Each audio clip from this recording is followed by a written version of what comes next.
If there's one thing the people who run football love, it's money. And if there are two things they love, it's money and tinkering with European football formats, which is largely about money. The last decade has seen almost annual conversations about changing the setup of the Champions League, and finally the continent's elite clubs seem to have got their way, with UEFA announcing a raft of changes to the competition which will come into effect from 2024. The plan will both expand the number of teams in the tournament and the tournament's influence on the football calendar, and, coupled with the Europa League and the new Europa Conference League, seems to shift the sport's focus decisively from domestic play to international competition.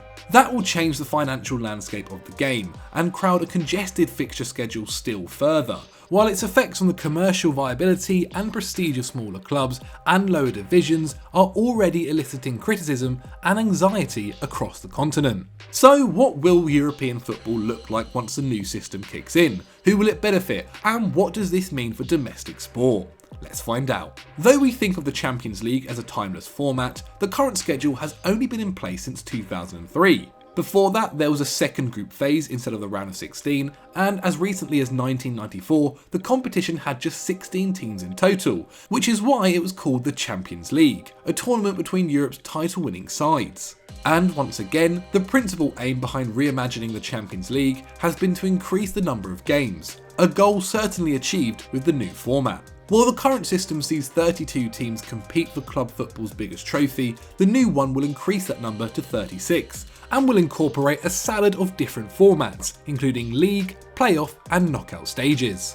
Rather than separate groups of 4 teams, all participating clubs will now be ranked in one league table, but will not play every other side, instead being drawn against 10 random teams playing 5 at home and 5 away. That will lengthen the first stage of the tournament by 4 match weeks, and once those games are played, the top 8 sides in the table will proceed automatically to the knockout round. The bottom 12 will be eliminated, and the middle 16 will advance to a 2-legged playoff stage where half of them will earn a place in the knockouts too.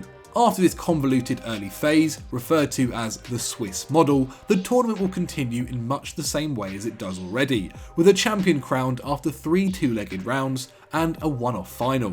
The most obvious consequence of these adjustments is that every team will play a minimum of 10 European games, while champions could play as many as 19, and the competition overall would lengthen from 125 total matches to 225. That means the group stage would run until January, and give its organisers the opportunity to sell tickets and TV rights to 180 first round games instead of 96. It also means that the Champions League will not just spread across a larger portion of the year, but a larger portion of the week. The UEFA have declared that European fixtures will remain midweek games, to honour the places of domestic football in the calendar.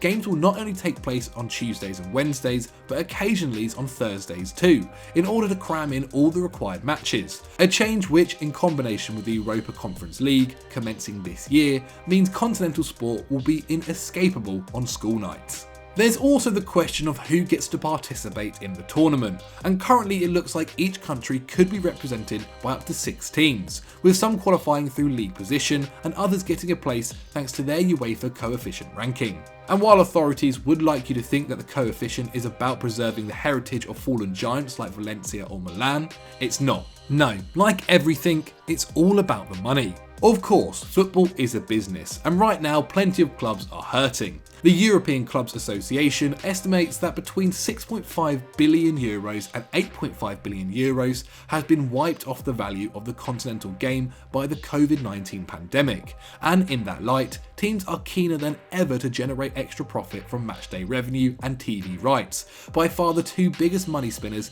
for the world's biggest clubs. The argument these teams make is one based on trickle-down economics, that the wealth of bigger sides finds its way down to smaller ones in the form of transfer fees and other benefits, and to some extent they are right, with around 400 million euros of the 3.25 billion brought in annually by the Champions League and Europa League going to grassroots football, according to ESPN's Gabriele Marcotti. On the other hand, if all the biggest clubs are negotiating a packed European schedule, they may no longer be able to participate in the League Cup, for example, which would make the competition far less lucrative for lower league sides, and, as warned by EFL chairman Rick Parry and Crystal Palace owner Steve Parish, have a huge effect on EFL revenue. And to be honest, the claim that the system will help everyone is disingenuous. When rumours of a European Super League resurfaced in 2019, plenty of superclubs distanced themselves from the proposal. But they used the fear of such a system to their advantage, knowing that smaller sides would be crippled financially if the most popular teams on the continent left domestic divisions for the Super League.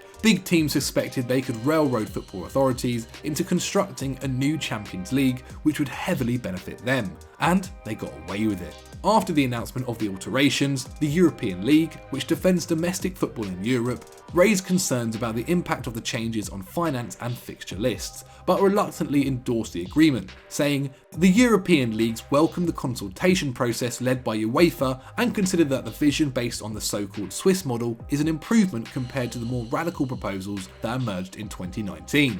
In essence, they meant that they didn't like it, but they were backed into a corner, while the big teams got many of the advantages of the European Super League without having to go to the trouble to create and run it. So the clubs which won't make the tournament are going to lose out, and even if those clubs knuckle down and resolve to qualify for the competition through improving their league position, they'll face an uphill struggle. As mentioned earlier, UEFA coefficient will be used to determine at least a handful of spots in the Champions League, and that ranking takes into account how teams have fared over the last decade or so in continental football.